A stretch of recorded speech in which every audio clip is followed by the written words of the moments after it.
I'm not trying to throw shade here, but do you really know what marketing is? I know I've transitioned into talking about marketing and strategy and culture, but in this episode, I think it's probably a good idea for us to take it on back to the basics and answer the question, what is marketing? Not only are we going to answer that question, but I'm going to teach you how to use this revolutionary, I think, definition of marketing to help you get and keep a consistent stream of clients. It's maybe a little easier than you think, maybe a little less elbow grease, but you won't know unless you listen. So let's do just that right now. All right, let's go. Welcome to the Flourishing Entrepreneur Podcast with Aleya Harris. If you're looking for actionable ways to stand out from the crowd by standing in your power, you've come to the right place. Each week, we help you and your fellow empire-building entrepreneurs become radically authentic and tap into your unique story to attract your ideal clients. Listen in and learn how to use energy alignment techniques and tried and true marketing strategies to transform from a leader to a legend. And now, your host, Powerhouse Story Brand Certified Guide, award-winning marketer, bioenergetic business coach, and Japanese whiskey lover, Aleya Harris.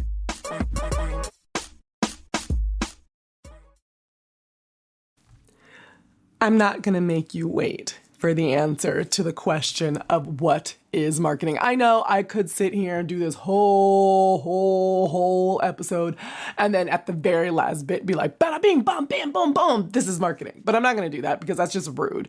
So marketing is the action of building lucrative relationships. Marketing is the action of building lucrative relationships. Lucrative meaning we make some money, and relationships in that we should like hang out and be buddies and be cool. But it's so hard to make money sometimes, and it's so hard to build relationships. At least that's what most people do when they think about those two words. So marketing becomes a very daunting concept. But all a relationship is the combination of your story plus my story, where you and I can find a moment of intersection and we can build on that moment. And lucrative is just a value exchange. You have something I want, I have something you want. Let's exchange value. So if you're intersecting a story, your story with my story, and in that process, we are also exchanging value, then my friend, you are marketing. Let me give you an example. If I have an ice cream cone and it's like a really good ice cream cone, and the story of this ice cream cone is that the flavors are developed back in my home country of origin. Pick a really cool country of your choice. And I have a client, a customer who wants to come into my ice cream shop that is from that country of origin and can't get this flavor anywhere else. Well, what do you have? You have my story of building an ice cream shop with flavors from the specific country, and their story of them really wanting to experience that country, but they can't go there right now. The intersection means that they are the perfect client to build a relationship with me and my ice cream place. And then, in order to give them ice cream, I take money in return. That is the value exchange. But what I'm also exchanging as far as the value is they get to experience part of home. They get to pay me money to infuse their day with a little bit more nostalgia, a little bit more love, a little bit more comfort, a little bit more sense of security, the feeling that everything will be okay, even though they're in a different country, in a different place. They will remember what it is that got them there. They will remember their why. They will continue to move forward with just a little bit of home inside of them. That is the true value exchange, not just ice cream for money. but really the memories and the feelings in exchange for money. And then also what you're getting as the ice cream owner in exchange for that money is the thought that you are building connections. You are connecting people to their home of origin and building a community around ice cream. See how big it can be, and all you thought we were doing is selling ice cream here? Hawking ice, flavored ice, creamy flavored ice. You know what I mean. So in that value exchange, you can make a lot of money. And in that value exchange, you can also build a lot of relationships. And that is what marketing is. If you're able to have money be exchanged for a solution to a problem, then you are winning. The problem might be I don't have enough time. The problem might be I need more peace of mind. The problem is I lack a connection. The problem is I want to up-level my status. But if you can position yourself as the solution to the problem, more people will pay you money. That is what it is to market. So then your question is, how do I increase my exchange rate and build more lucrative relationships? Well, my friend, you need to do 3 things. You need to become radically authentic, you need to build clarity, and you need to have consistency. Radical authenticity, clarity, and consistency. You need to show up as your highest, truest self. You need to know who that is, first of all. You need to be clear on the value that you provide, and you need to be consistent in providing that value. And those are the things that we're going to talk about today, and we're going to talk about them in 3 stages. The 3 stages that I'm going to talk about are the 3 stages of the Flourishing Empire framework. You're first going to get real, then you're going to get clear, and then you're going to get connected. And in each of those stages, I'm going to talk about how building a lucrative relationship is actually probably easier than you think. You already have the building blocks, you just need to put them together, maybe in a different order. I would be remiss if I did not mention that this episode is one of the episodes in our Stage to Stream series. That's right, this is one of my speaking topics. Hi there, nice to meet you. My name is, in fact, Aleya Harris, and I am an award-winning international speaker. I'm bringing you the same topics that I give live and in person so that you can experience some of the knowledge, and also so you get a little bit of a preview and can book me to speak at your live event. If that is you, if you are a corporate meeting professional, learning and develop professional, a meeting planner, a marketing lead, then my friend, I could very well be that next speaker you're looking for. Go ahead and go to aleyaharris.com/speaking, aleyaharris.com/speaking to book me as your next speaker. I would love to edutain at your next event. You could book this very topic, understanding your brand voice, or one of my other topics, which you can find at aleyaharris.com/speaking. Now that we have that clear, let's get into it. First, we talked about getting real. Being authentic creates genuine relationships, and that's really the only way you're going to stand out from the crowd. If you've heard any other episode on this podcast, you know that that's my jam. That's like what you do. That's what you need to do. You need to be authentic to stand out from the crowd. Being a copycat of someone else will only lead you to, poor results, kind of like not making as much money. They already own that space. So don't take up their space, take up your space. When you're inauthentic, marketing copy doesn't sound great. It doesn't make you feel anything. It could be true, it could be clear, but it's also going to be found on a lot of other people's websites and in their social media. But authentic copy captures attention and builds relationships. Before you write authentic copy, you need to ask yourself questions like, well, who am I? Who is this client? And what do they care about in relation to what I do? Authentic copy, yes, is clear, but it makes readers pay attention because it's specific to who you are and the problem that you solve. If you don't get real and you continue to sound like everyone else, you won't be able to build relationships. Okay, like I'm not knocking LinkedIn, right? I love LinkedIn actually as a platform. Many of the people who listen to my melodic voice are from LinkedIn because I hang out there, right? And if you like haven't hung out with me on LinkedIn, come and hang out with me, but do not do what I'm about to tell you, which is reach out with the LinkedIn recommended me, so I thought I'd come over and talk to you and let's be friends. Like, give me a break. LinkedIn did not recommend you, and even if they did, you don't know me from Adam. Try harder. Or I see at insert company name here, right? That's always like, it's totally like a form. I see at the Evolution Collective, you're doing great things. I want to be connected with you. Like, do you really see that I'm doing great things? What great things are you talking about? It's so generic. It is not authentic. I ignore that every day. But if someone comes up to me and says, hey, I just listened to your podcast episode, Understanding Your Brand Voice, and I really liked it, especially this part where you were talking about how LinkedIn people are so fake, and I'm reaching out to you as a real person to tell you I'm not fake and I want to connect with you because of ABC. That, you can get my accept all day long because you're real. You are real. I know that it was not someone that you paid or a bot that is coming to connect with me. The same thing happens with relationships. You need to be able to get real, but the problem is getting real is kind of rough.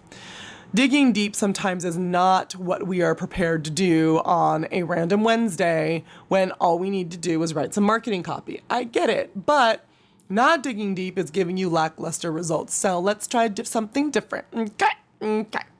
So when you want to dig deep, you have to do two things. You have to excavate and replenish. You have to excavate, meaning you have to get rid of what is no longer serving your highest self, and replace it, replenish it with supportive inspiration and paradigms.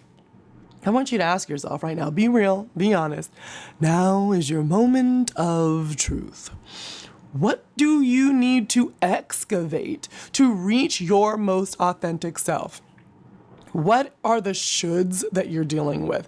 What are the, oh no, but I can't do that. That's probably the thing that you should be doing. I mean, I'm not trying to lead anybody astray because I don't know you like that.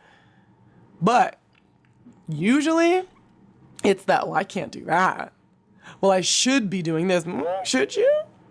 Well, I've always done it this way. Well, this is what is expected of me. All of those things tend to be the thing that you need to get rid of. And when you do, what are you afraid of finding? Because that also is what keeps people from excavating things. Because they're afraid that their recently excavated self is too something. Too loud, too dumb, too fat, too short, too whatever. It's too something. It's right there in that tender spot that you need to say, I don't give a damn what anybody else has said about this wonderful part of me, this core of who I am. I will love it regardless. I will love it ruthlessly. And I will protect it with love and light because this is the part of me that was meant to come embody in this body and do some really amazing things. But all of the opinions and the clicks and the social pressures and all whatever else has come into your life has taken you away from that core of who you are, the core of the message that you are meant to bring, the thing that you are meant to bring out into this earth. And to top it off, just for poops and giggles, you've been made to feel bad about that part of you. Well, that part of you is the part that I want to get to know. That part of you is the one that can reach out to me on LinkedIn. That part of you is what I want to see in your marketing copy. That part of you is what I want to hear from the stage. That part of you is what I want to hear on the podcast episode. The stories that you don't want to tell because you don't think anybody cares when we really, really, really do. We really care. We want to see you. And I'm speaking about me and the collective we because I know I'm not alone because you were put on this planet, my dear friend, because of the story that you need to tell to benefit my life, to benefit the person's next to you's life. You need to tell that story, but you won't be able to tell that story unless you excavate it. One of my favorite tools for excavation is freeform writing. It gives your subconscious a voice and clears those exhausting burdens that are keeping you from letting your genius loose. It's different from journaling. It's after you finish, you rip it up and you burn it. It's about letting go, not immortalizing your shackles. You write. Doesn't matter what it looks like. Doesn't matter what it sounds like. You're not going to read it. You just write it out. You're not even going to finish sentences. You write to let the things that are unsaid come out of you. That's one way to excavate. There are many ways to excavate. And I also love replenishing with pumping yourself up. By the way, I don't know if you know this, but I'm totally an insight timer teacher now. I know. It's so dope. I'm not going to lie. It really makes me feel tickled that I am an insight timer teacher. So if you go to insighttimer.com/Aleya Harris, one of my favorite meditations that I've come out with, it's super quick, it's 5 minutes, it's self-worth meditation for entrepreneurs and executives. You're going to go to aleyaharris.com. I'm sorry, wrong website. You're going to go to insighttimer.com/Aleya Harris, and you're going to click on tracks and scroll down to self-worth meditation for entrepreneurs and executives. That one is a really good one to help replenish. So you've excavated all this stuff. You're going to feel a little raw, but that rawness, all that is receptivity. You are now a fertile ground to put back into yourself what you want to be there, not what was there before, which you might not really have wanted there in the first place. You're going to sit and then you're going to play that self-worth meditation. You can do the self-worth meditation or even the identity meditation or both. They're only 5 minutes each at insighttimer.com/Aleya Harris. And when you do, you will be pumped up and replay it as much as possible. It's all about, I am wonderful, I am great, I am valuable, I am worthy. And hearing that over and over when you're in a place then of being receptive, where your blocks are down, get you to believe it at a deep level. It gets then into your subconscious, your unconscious, and then you begin manifesting things that are now in greater alignment with who you are. You begin to tell a story of your own creation, instead of the story that you've been told that you need to tell based on all of your circumstances and that crap you've been lugging around that is not yours. So let it go. Like Elsa said, you know a song's coming, don't you? You know, you can feel it. You want to sing it with me? Are you in your car? No one's there. We're going to sing it together. Let it go. Let it go. Okay, that's all we're going to do. It's all we're going to do. But you know the rest. You're going to let it go like Elsa. Then you're going to go and you're going to replenish yourself with something that makes you feel amazing so that you can then match the vibe, the energy, the moment of your next opportunity. If you need some help, again, and always, we have available to you our recalibration guide. It's 25-ish pages. That details by chakra, all 7 chakras, exactly what you need to do to excavate and replenish, how you're out of alignment, how you're in alignment. It has links and books and exercises and all kinds of journal prompts, mantras, all kinds of stuff. Go ahead and download it at aleyaharris.com/recalibrate, aleyaharris.com/recalibrate. It will help you be able to excavate and then replenish, because you need to get real with who you are, what you want, what you offer, make the bold decisions of reducing service, adding service, changing service, whatever you need to do to be fully in alignment and not be afraid of what no feels like and what yes feels like, so that you can get clear, which is our next step. It's time to turn that authenticity into a clear story that is uniquely yours. This is how you differentiate. This is how the person knows that they want to build a relationship with you as opposed to a relationship with somebody else who sounds just like you. This is you in your glory. So you're going to get strategic about your messaging to control your narrative. Clarity helps remove the fog of working with you. It isn't the best service provider, business, it isn't the best one that gets the client. It's the clearest, the one that requires the least amount of brain cells to be expended to understand what you do. So you are going to put together a messaging strategy that's based on what you want to do and who you want to be as your most radically authentic self. This messaging strategy could and should probably include a couple of things, like a SWOT analysis. SWOT, strengths, weaknesses, opportunities, and threats. It is not what you do to a fly or to someone when they tell a really funny joke. I have a really bad habit of doing that, BT dubs. Like when someone's funny, I like do that little playful tap thing, but like I'm kind of heavy-handed, so I basically like slap the crap out of them, and it's not cute. I'm working on it. If I've slapped you in the past, just know I am not a violent person and I'm sorry. But a SWOT analysis is something different. Strengths, weaknesses, opportunities, and threats. Strengths are what you should focus on. Weaknesses are things that are somehow out of your control that no matter what you are going to do, they will not be an opportunity for growth.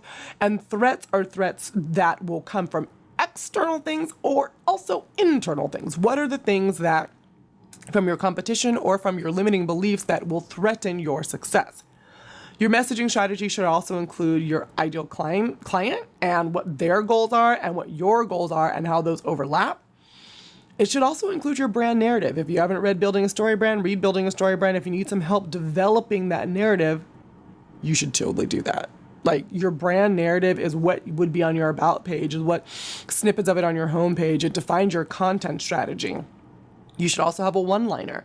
A one-liner has 3 parts: problem, solution, result. It's the answer to the question of what do you do? I solve this thing in this way, which gets this result. Problem, solution, result. It's a problem for your ideal client. Like in our ice cream example from earlier, the problem I solve is people from this beautiful country are homesick for flavors that they can't seem to quite get here in the States. So we offer ice cream based on native fruits from this wonderful place that helps cure homesickness and build community with people from this lovely place, right? One-liner, as opposed to, we sell ice cream.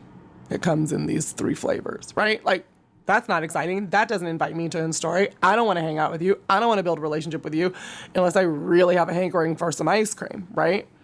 You could also be, if you are not from this country, you want to experience this country and the joy that it brings you. There's a whole narrative around that, around traveling through food and experiencing something different. I mean, especially around in the pandemic time, you could have totally milked that travel through food without leaving the comfort of your house we deliver. I mean, there's a lot that gets built off of a basic brand narrative and a one-liner. That's kind of the point. In your messaging strategy, you're including all of those elements. You also need to include voice and tone and your hero's journey. What does it look like for you? What part of the hero's journey are you on? What are the pitfalls of each? What is the hero's journey of your ideal client? What are the pitfalls for each of those? And based off of the problem, your solution, who you are as your most radically authentic self, where on the hero's journey you're planning on meeting your ideal client, then you develop content themes.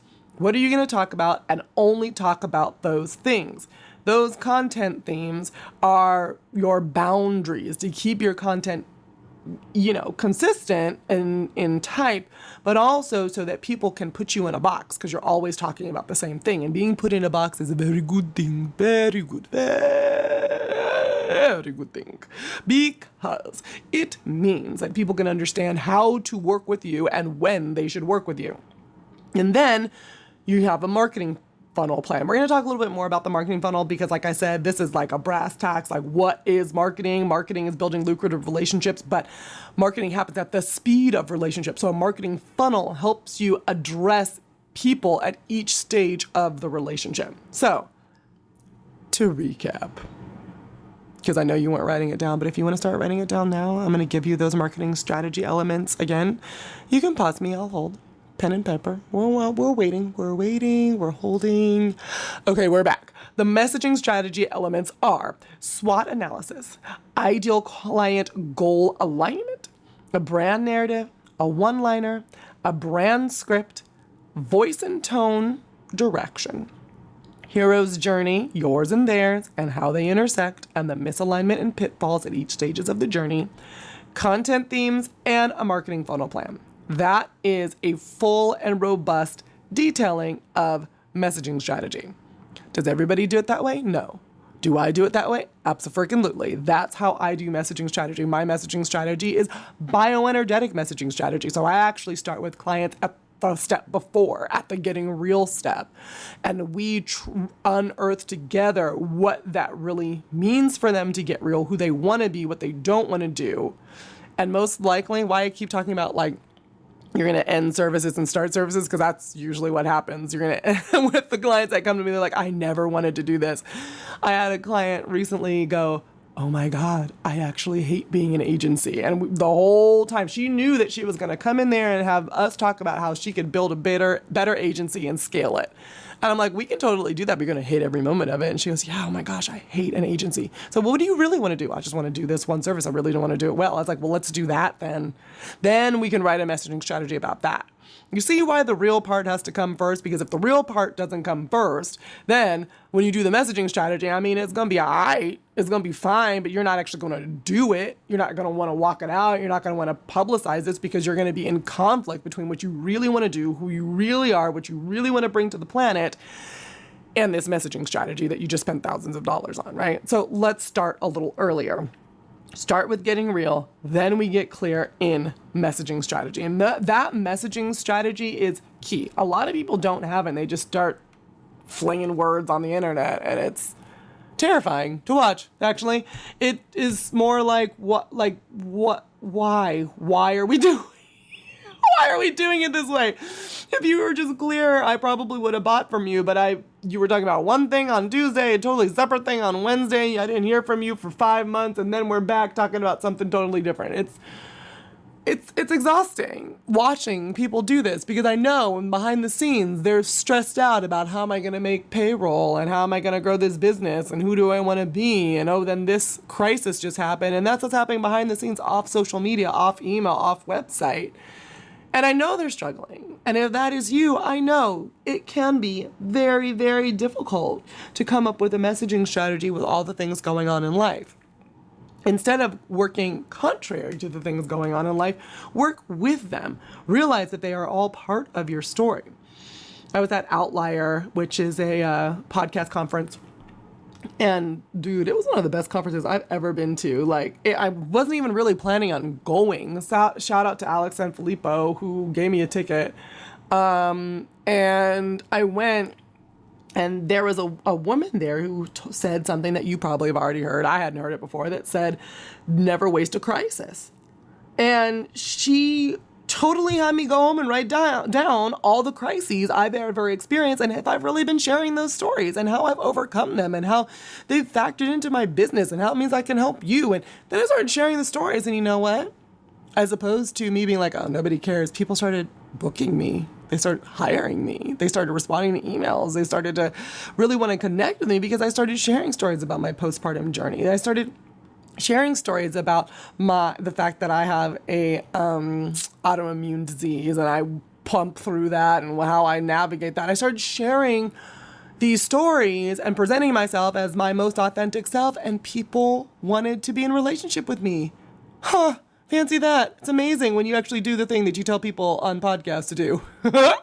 So I started doing that, and it started working, and it will work for you too. But you need to first get real so that you can develop a messaging strategy based on some of the things that you are going through, or what you have learned, or the origin story of your company, why you are in it to win it, and move forward. And I know what you're saying. Oh, Aleya, that's fine with you. You have a very personal brand. I'm a thought leader. That's my jam. But dude, I was in Dallas a couple weeks ago, or last week? Was it last week? I don't know. Whenever I was there. And this is true for a company called Von Lane. I was there. We're helping them with their messaging.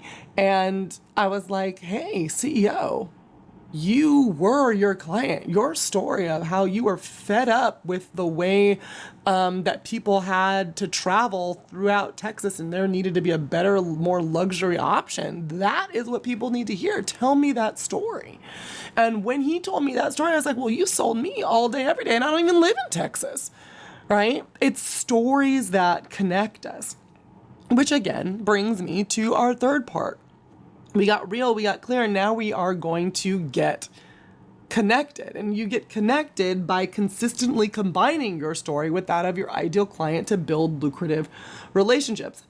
So as I was talking to you about before, relationships are not fast, right? So marketing needs to move at the speed of relationship. Just because I tell you a story doesn't mean you're going to buy from me 2 seconds later, although sometimes it does. But often I need to hear a couple more stories from you. I need to really see how we intersect. I need to really understand how you solve my problem better than anybody else before I buy from you. That is where the marketing funnel comes in. The marketing funnel is a tool to consistently cultivate relationships and generate connections. The goal is to take a bunch of your ideal customers and turn them into dollar signs, turn them into money, turn them into connections, turn them into community. You can go Google marketing funnel. You're going to get lots of things that come up and all of them will be correct. I like to take the most simple version of it and I break my marketing funnel out into 3 stages: attract, convert, and close. You attract at the top, you convert in the middle, and you close at the bottom. The marketing funnel tactics at the top are things that are attractive, that make people want to be in a relationship with you. So you have your story already, you have your messaging. It's more about where are you putting your messaging. So you're putting them at the top of the funnel in lead generating PDFs and quizzes and social media and Google ads, expos and trade shows, using SEO, PR, speaking engagements, guest podcast episodes. Those are all at the top. Those are the things that help people get to know you or become aware of you in the beginning. And then you start deepening the relationship. Now that they know you and they want to see you a little more, they want to learn from you, then you get blogs, which could also be great for SEO, but also great to get to know you, social media, organic social media, landing pages from those lead generating PDFs and quizzes, your own podcast, like this one. How is it getting to know me? I mean, really, have you been enjoying the experience? I mean, I've been enjoying talking to you. Do you enjoy the experience? I know you do. By the way, if you do, since we're here talking about it, I would love, love, love if you could like my podcast, like give it a 5-star, write me a cute little note. It would really be helpful to help me spread the word about this podcast and all this great content, because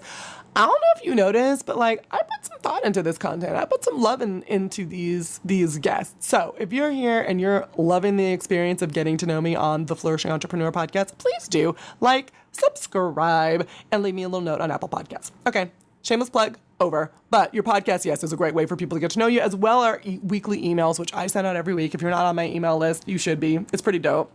People are loving my most recent weekly emails.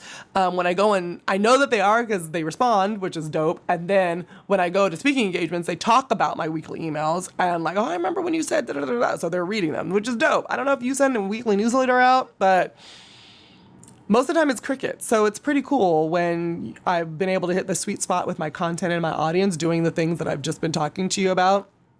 And like, we're having a great conversation. So, and if that's you, I love you. Like you don't even get it. Like you totally brighten my day. Every time you respond to an email, every time you say, oh, when I see you in person, oh, I loved this email or I love this podcast episode and this is why, like it brightens up my day, because creating content, not that I don't love it, it's a crap ton of work, right? There's a lot of thought. I do research and I leverage my husband who, oh my God. Okay, totally non sequitur. I'm all over the place today. I promise we're still in the middle of this marketing funnel. My husband got a new job, y'all. I'm so proud of him. He is now officially the Director of Research and Assessment for Loyola Marymount University in the Office of the Vice President of Student Affairs. Dude, like, I'm big proud. Anyways, I digress. See, listen to my podcast. You get to know stuff like that about me. In the middle, again, because I've taken like 5 non sequiturs in the middle of this marketing funnel, you have blogs, social media, landing pages, your own podcast, weekly emails, and websites. So all of that happens in the middle of your funnel for people to get to know you. Because why? I know it's old and it's trite, but it's true. People buy from who they know, like, and trust. You know me more now than you did when you press play.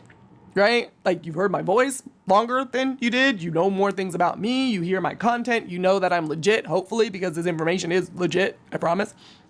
You know me more now. So now you're more likely to buy from me, right? Or to refer me, which, by the way, another shameless plug. If you'd like to refer me as your next speaker, please head over to aleyaharris.com/speaking. Check me out. Refer me to your friend. That's what happens in the middle. Then at the end, you need to close. That is sales sequence emails. You're selling like every fourth email or so, depending on your particular marketing strategy, not every single email. Yeah, that's also case studies, testimonials. Testimonials are big, like big. Like, while we've been on this call, not that I'm multitasking or anything. I kind of am. I mean, I can't deny it now, but I just got an email from Conversion Conference, which I spoke at a couple of months ago in Vegas. And they just sent me back a bunch of testimonials that I'm totally going to be using. She was very energetic and engaging throughout the presentation. It was really enjoyable, had great insight. Aleya is so engaging. Her presentation energized me for the rest of the day, which I loved. And just one more, very engaging presenter, very good content, best presentation of the conference, right? It's things like that. I can tell you I do all those things, which I probably have if you've listened to me long enough. But the fact that I now have, I think, what's on this email? 10 or so? 10 comments from people giving me 5-star ratings at a conference I spoke at, and I can put that on the website. That in and of itself is more powerful than me telling you how great I am, right? It's social proof. That's just the way the human brain works. So testimonials are huge. Also, you have promotions, proposals, strong calls to action. All of those are at the end of the marketing funnel. So you have attract, convert, and close. The top is where they're seeing you for the first time. The middle is where they're getting to know you. They might be in that middle piece for a minute. And at the end is where you close them and you convert them into paying customers. The main thing here is to be patient. This doesn't happen overnight. I booked speaking gigs for people that have listened to my podcast for several years, and then they booked me like without saying anything. Like, I haven't heard from them in that entire time. They've been on my email list, and all of a sudden they had a need, and bada bing, bada boom, here we go. So you have to be patient. Your job is to keep actively building the relationship, keep talking, keep being consistent, as we spoke about in the beginning, so that you can show up and be top of mind exactly when they need you. So remember, you're building your empire, you're building your career, you're building your brand on a foundation of lucrative relationships. You will, my friend, create raving fans of your ideal clients by presenting yourself as your authentic self. You're going to get real, you're going to get clear, you're going to get connected so that you can market effectively.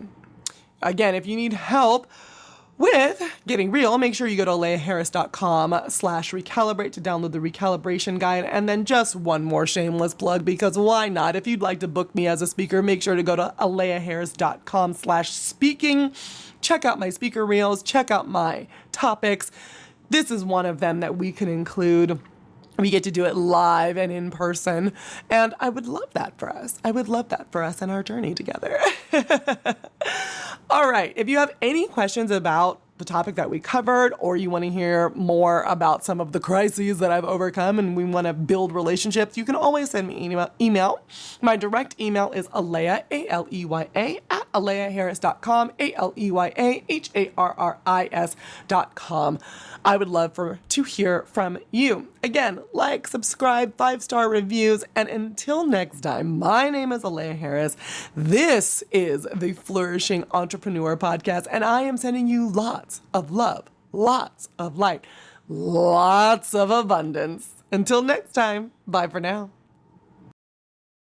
Thank you for listening to this episode of the Flourishing Entrepreneur Podcast with Aleya Harris. Vibing with what you hear? Leave a 5-star review to spread the love, and be sure to click subscribe. We wish you love, light, and abundance. See you next time.